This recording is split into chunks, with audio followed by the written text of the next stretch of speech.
Morning and welcome to the February 7th Minnehaha County Commission. If you'd stand for the Pledge of Allegiance, please. I pledge allegiance to the flag of the United States of America and to the republic for which it stands, one nation under God, indivisible, with liberty and justice for all. Thank you, and just a reminder to silence your cell phones, please, and meeting documents are next to Commissioner Bender, and if you need a listening device, Robert is up front to help you. With that, we'll go into routine business. I'd like a motion to consider the approved agenda. So moved. Second. We have a motion and a second.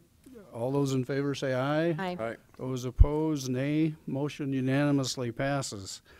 Second item is to approve the meeting minutes from January 31st. Motion to approve? Second. A motion and a second to approve. Any other corrections or changes? With that, all those in favor say aye. Aye. Those opposed, nay. Motion unanimously passes. Item 3 is bills to be paid of $488,938.24. Pay the bills. Second.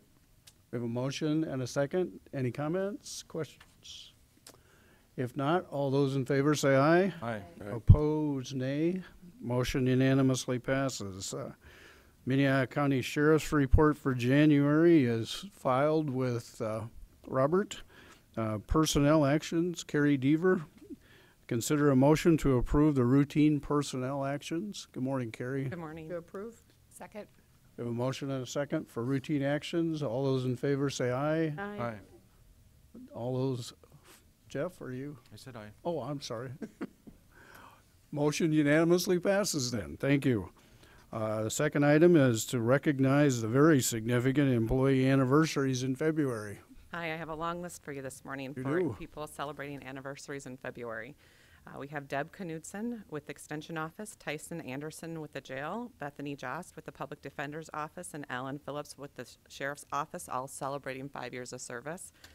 We have Allison Pratt and Brent Albers, both corporals in the jail, Catherine Zwak with the 24/7 program, and Susan Kern at the Juvenile Detention Center celebrating 10 years of service.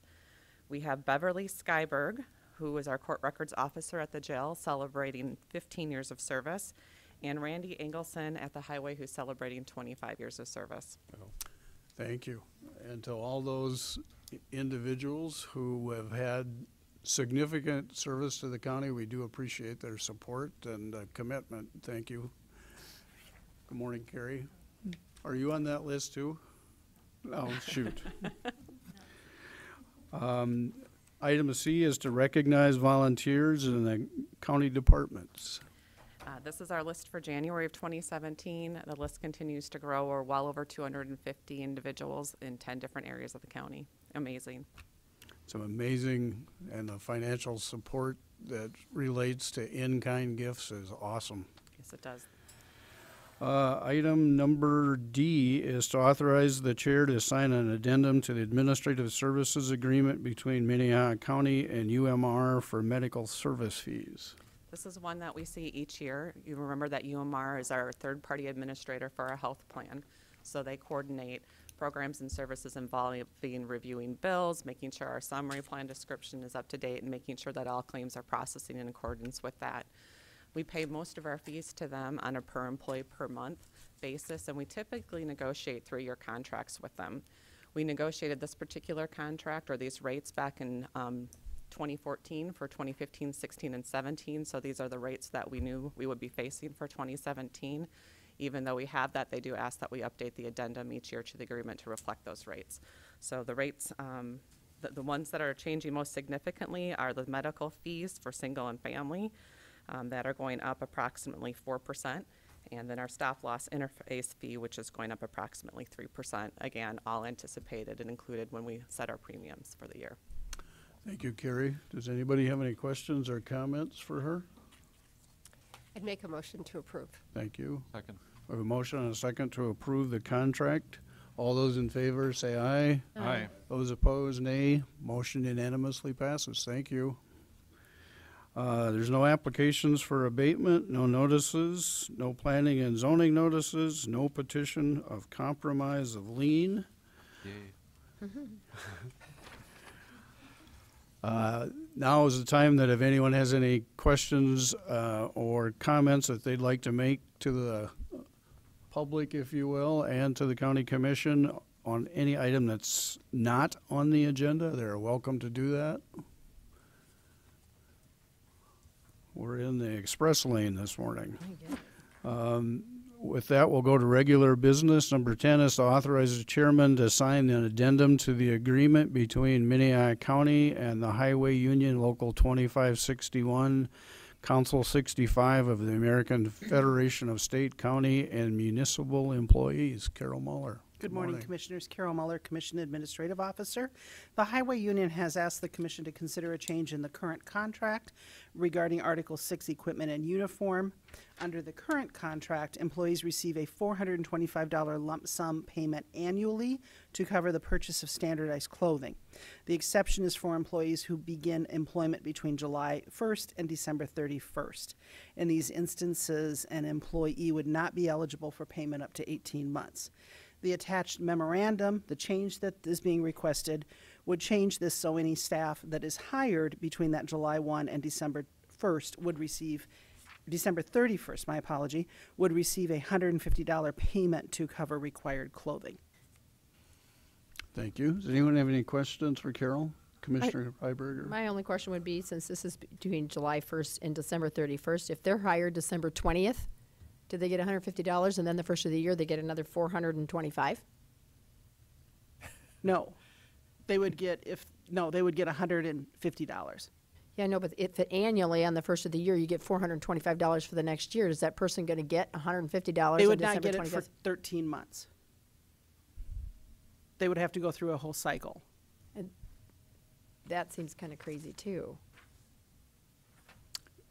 Carrie, do you have a second opinion? I mean, we were trying to rectify the problem that they weren't going to have any money for those 6 months, but now we're going to give them money December 25th, and it's going to go clear for a whole year, and they're only going to get half of an allocation. So I'm just... And that's sort of the intent, is that we recognize the previous contract allowed for proration. So Okay. If you were hired for the whole year, you got the full amount, but you were given reimbursement depending on where you were hired in the year. When we went to this new version, there's really no proration. Right. And that's why when Carol referred to, you could go up to 18 months without anything. That's what we're trying to avoid. So this provision really applies to new employees only. If you've been a longstanding employee, you're going to get $425 in January. However, if you were hired the previous year, you'll get the full amount if you were hired within the first 6 months. But if you're new and you might have had just been issued clothing, instead of getting the full amount, we're only going to give $150. So it's enough to get you through the next year, but it's less than the regular amount because you've just been issued clothing. Does that make sense? So, so they are issued clothing when they start. That just They are. Okay, that But makes if a whole lot more sense. But 'cause I if was you're like, hired on the 29th, you're only going to get the $150. You're not right, gonna for get the full next year. amount. Yeah, exactly. But you're also going to have all new clothes to start with. Yeah. Okay. Okay. Thank you. Thanks. Thanks, Carrie. Question?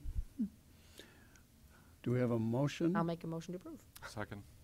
A motion and a second to approve the addendum. All those in favor say aye.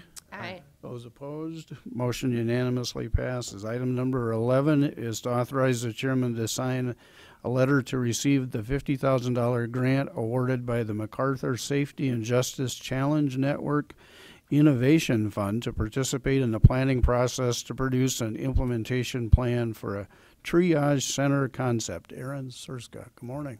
Good morning, Erin Surska, Minnehaha County Commission Office. Could we have any longer of a title for you guys to read off? But what I'm asking for today is approval for the chair to sign basically our award letter to receive the grant we applied for back in November to receive $50,000 to use over the next 15 months to go through a community-wide cross-collaborative planning sessions and trainings and facilitation to develop an implementation plan of what a community triage center concept would look like here in Minnehaha County. So with the signing of this letter, we would be able then to move forward with all the other paperwork that's necessary to get the funding and start our work plan. Any questions for Aaron? Carrie, would you like to make some comments about the foundation grant, since you've been intricately involved with this?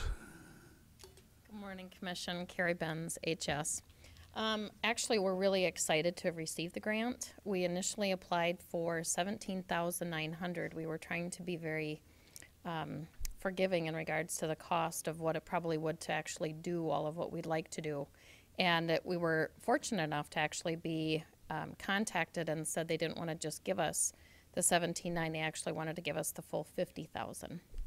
And so we've had an initial call with some of the TA individuals that they have with MacArthur Foundation, and we were really fortunate to hear that they are very excited to be working with us and to be providing the grant, primarily because we're the only ones that they're working with currently that have decided to really utilize these funds as the ground up. We haven't done anything. We want to be able to start off with a clean slate with all of our stakeholders and have strategy planning together rather than planning everything ahead of time and then having to change things and tweak things, because then the stakeholders come in and have opinions and thoughts that they want to have implemented too. And so we really were given a lot of high fives for that, and I think that we have the stakeholders in place. We have a ton of interest, which is absolutely pleasurable in having the conversations with the stakeholders. They've been very excited, and actually in those that we've contacted, we have 100% commitment. Awesome. From everybody that we've asked. So we've got about 18 people that are willing to come on board and strategize, including Avira, Sanford, a number of providers. City Commission will have, or the City Council will have County Commission. All of those people will come together and strategize together as a community. So this will really be an incredible launch when this happens. So we're excited. This could be, as they say, the beginning of something big for our county, for our community, and for all the people we're serving in this particular Very process. Very It's much. brand new, and we're here from the beginning. Commissioner Heiberger? Just wanted to give a high five to Carrie, because this was kind of Carrie's, she stumbled upon this and has brought it forward and has just really pushed with the stakeholders and doing, it's been less than a year, I think, that she's been out there pushing this, and to think we're already this far, it's going to meet some of those people that might otherwise end up in jail or emergency rooms, and that's the concept of what it would be, is trying to, this would be an alternative place to take them. It should hopefully save the hospitals hundreds of thousands of dollars, and also save our jail space, because people that really don't need to be in jail, but you can't just leave them on the street, can now maybe go to the triage center. These services available, and it's really great. And it's so exciting that not 17,000 but 50,000 that we've been very, it just shows where Minnehaha County is, and that we've stepped forward and we do things 100%. Very So, much. And we appreciate your support as well. I think that that was probably one of the seals of the deals, you know, to know that we have the support of that city government. That makes a big difference. It does make a big difference. It says a lot about the community when you get 18 people asked, and all 18 organizations and their representatives have said yes. That's huge. That's huge. And again, what Cindy said, we do appreciate your extra work. I know you've been at this for a while and made a couple of trips.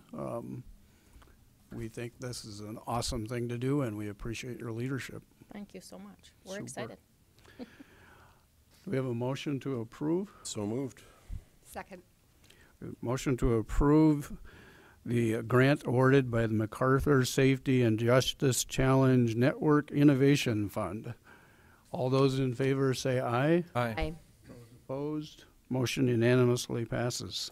Again, thank you. Item 12 is an update and status report of the 92nd legislative session on bills. Mr. Wilson. Good morning, Commissioners. Robert Wilson with the Commission Office. I'm going to speak about bills this morning that are either newly introduced since we chatted last week, or have a hearing today. So if I omit one that you've been following or that you have some questions for me, please ask. House Bill 1079, an act to establish certain municipal assessment provisions, and this is one that's going to be heard today in House Local Government. We're just asked to watch this because this would add delinquent water or sewer bills from municipalities onto special assessments that are recorded on on properties and could add some additional workload for our auditor's office. First hearing. Chairman, can I ask a question on this? Absolutely. And actually, I'm going to ask Kirsten. Kirsten, besides turning your water off, can they put a lien on your property if you owe them $3,000 in water bills or something?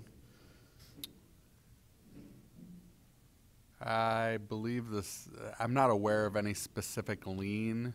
So in a toward sense, this. this would be a lien, but turning your water off is a pretty heavy sanction, Well, at least at my house. This wouldn't be a lien. This would be you're not paying your property taxes if you don't pay up. I Right. mean, I think it's even more immediate than a lien. It just doesn't sit there on the property. I mean, generally, I can't speak for the city of Sioux Falls, but I think generally the solution is just turning it off and having that sit on that account. But this would make it so you're not up to date on your property taxes unless you pay that balance off once it's sent over to the auditor and treasurer here to act as collector for that. Commissioner Heiberger. We'll hope this doesn't go anywhere because it will add a lot of work on our treasurer's office, but also then you think of the complications of we're trying to collect property taxes and the treasurer's office only collects if it's the full amount. So now we've got somebody who maybe didn't pay a water bill and now we're withholding their property taxes. And when we withhold property taxes, there's so many years before we start kicking these people out. And if we're kicking people out because they haven't paid a water bill to the city and not property taxes because property taxes are paid all at once, and by adding more things on this, I think we're causing a huge burden to our taxpayers and the way we collect money by adding a water bill. And the other thing is this is just city residents that are going to be affected by this, not Brandon, not Crooks or Colton or rural people. This would just, and maybe I'm wrong on that, but even so, if it's just municipalities and they would be doing it for Brandon, they're not doing it for any rural residents. So then do we have Minnehaha County Water who says, oh, we want our water bill put on there too, and you're going to have an awful lot of work trying to sort out where all these funds go to. So anyway. Oftentimes you get the first best understanding of the vision or the reason that a bill is brought forward at that first committee hearing.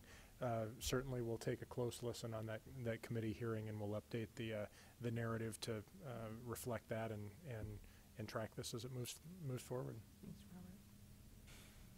Other questions on that particular item? Please continue. Next one that I'll just mention to you is we have had a bill dropped now, and this is not completely unusual. We've seen these in previous years to create a new leased residential property classification. It was referred to House Taxation. Again, is scheduled for a committee hearing today. One that I know has gathered some attention, House Bill 1146, an act to authorize parole of inmates that require extensive or chronic medical care. And I heard some concern of what the ultimate impact that could be with having a large state correctional facility here in town, and if we have people with maybe serious needs being paroled early and then needing public services to provide follow-up health care. Speaking with Bob Wilcox and SDACC, this the understanding or the hope is that this may have been generated on a fairly isolated basis, was the background for the bill being introduced, and so it may not move forward beyond the first committee. That's the hope, and so we'll referred to House Judiciary, has not yet been scheduled for a hearing. Obviously, we'll keep a real close eye on that one because that could have some serious implications for us if that did get some legs, and we will if it looks like it's gathering momentum, we will certainly let you know very promptly. Please do. This was a one that I saw drop in House Bill 1161, an act to repeal the requirement for certain townships, municipalities, and school districts to file reports and to be submitted to the county auditors.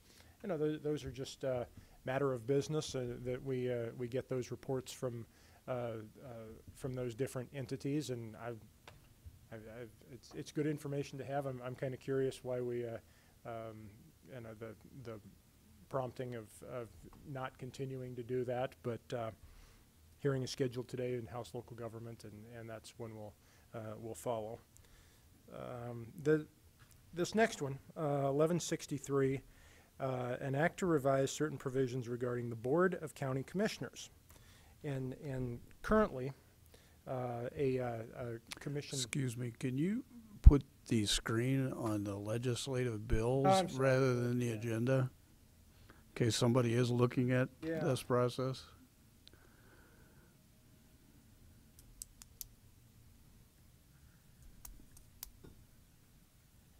Thank you. 1163 is what I'm down to now, and currently, if a county commissioner were to not attend for 4 months, the seat can be declared vacant and actions taken to fill the seat. This would change that to a commissioner having 2 unexcused absences in a year. Again, I'm curious on the background of this bill. I will be listening to that when that comes forward to its hearing in House Local Government. I bring it to your attention, and I'm interested to see the background. Mr. Chairman? Yes, sir. Robert, aren't they asking people to be physically present? Yes. And so one commissioner in Pennington supposedly is in Mexico for months at a time in the winter and comes in on Skype, and so it might be pointed directly at him. But, you know, we've used Skype for our own benefit a couple of times. It's not a way of avoiding our duties. And certainly I know when I should be excused and when I shouldn't be excused, but I'm not going to self-identify that. And there's language in the bill for excused. Yeah. If it's pointed out and discussed and approved by the board. I think Kirsten's trying to get my attention. Yeah. I mean, the board remains in control of what is excused and unexcused, and I'm guessing there'll be quite a bit of discussion with that. A 3-person majority of the remains of the board could decide whether somebody's reason is good enough. So No excuse for Cindy, right? I mean, that's, I've already had my two. there's I've already had my pros and two cons to absences. I'm that. I'll just done. leave it at that. So Yeah. You actually waited 30 seconds longer than I thought you would before saying something. You were timing me, weren't you?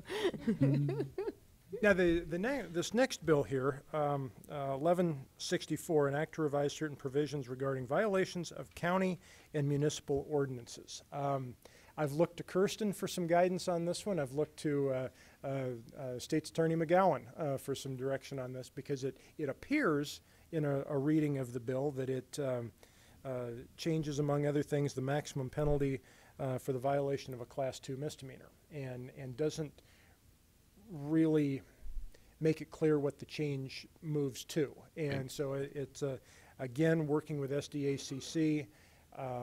They had questions as well, and will be interested to see when it comes forward to its next hearing. yeah, it's my opinion. What this does is it takes a county ordinance from being equivalent, if you wish, in your enactment to a Class 2 misdemeanor, to basically make it a civil penalty of $25 per violation. I don't know. I can tell you that's a fairly nominal amount for ordinance violations, I guess, from my perspective, and I'd be interested to know what the sponsors' motivations are on knocking that down, I guess. no reason to enforce an ordinance if there's no penalty.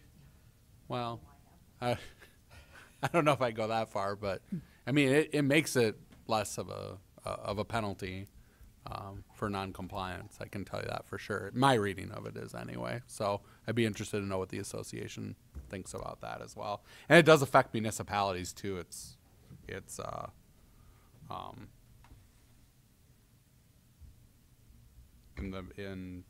a section that's affected with the municipalities as well. So And certainly as these bills have hearings and flesh out a few more of these details, I'll update the narrative that's included in your memo that you're able to review. And so we'll have more information as these do move through the process. The last one is a bill, Senate Bill 170. It's the last one on your memo. An act to revise certain provisions regarding the maximum width restriction for farm implements operating on a public highway.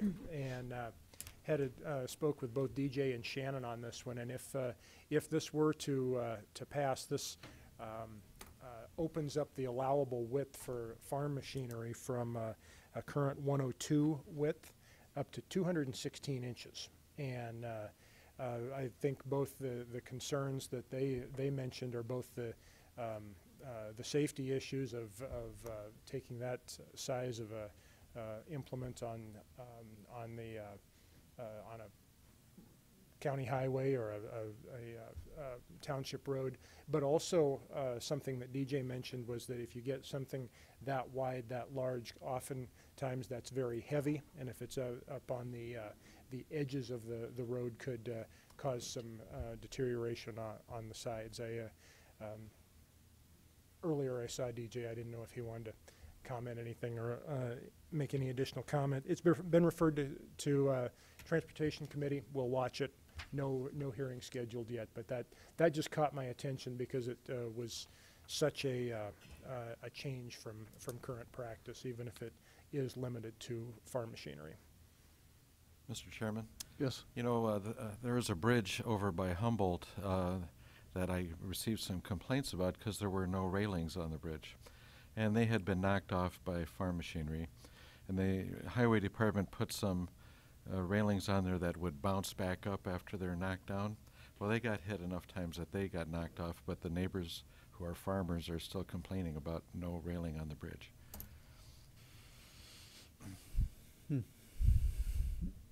So that's my report, unless you have any questions on any of the bills or any of the bills that I mentioned or others. Any questions for Robert? Thank you. Item 13 is any liaison reports. Commissioner? Yesterday, the Homeless Advisory Board met and had a great meeting, very full agenda. We had someone from the Glory House come in and kind of report on their the services that they provide. Given the recent press attention to the Glory House, they explained a little bit about what their proposal is. And it kind of just coincided with a number of other pieces of information that were being provided yesterday. We've got the annual report for the 2016 Homeless Advisory Board's annual report is just hot off the presses. And so we've requested that they bring that forward and present at a joint city-county meeting coming up. But one of the items that they highlighted is that one of the areas of housing that we really struggle with in Sioux Falls in particular in the county is providing housing for those with a criminal background and those that are sex offenders. And, you know, there's crime-free zones, so there ends up being very few places, particularly sex offenders, can locate, and then that puts them back in the Bishop Dudley House where they aren't providing, there's no structure, no services to help them reintegrate successfully back in society. And so, you know, I think that's one area that we need to continue to look at as it affects, you know, a lot of our core population as we deal with criminal justice system. There's a real challenge there. It also coincided with Thrive. I don't know if you saw a couple weeks ago now, Thrive issued a very lengthy report on Sioux Falls affordable housing needs, which also highlighted that particular issue and how it affects children, since a lot of those folks coming out of the criminal justice system have kids, and then those kids have a hard time finding housing because their parent can't qualify for housing. And then along those lines, one of the big issues that then we are going to put on one of our next agendas is just to look at the whole issue of Thrive, invite those folks in, Candy Hansen, in just to see how Thrive exists and where the space that it fills and how that affects the need for the Homeless Advisory Board, or how those two organizations can work together effectively. So a lot of good information. I'm wondering if at some point in the future, Carol, we shouldn't ask Thrive to come and make a short presentation about the program because it's relatively new to the community, and Candy Hansen is taking on that responsibility inside, if you will, the Sioux Falls Area Community Foundation. So I think to give them some opportunities to tell us about that would be good. Any other liaison reports? Any new business? Any old business? With that, I'd entertain a motion to go into executive session for personnel. That's my motion. Second. A motion and a second to go into exec session for personnel. All those in favor say aye. Aye. Those opposed, nay. Motion unanimously passes. Why don't we take about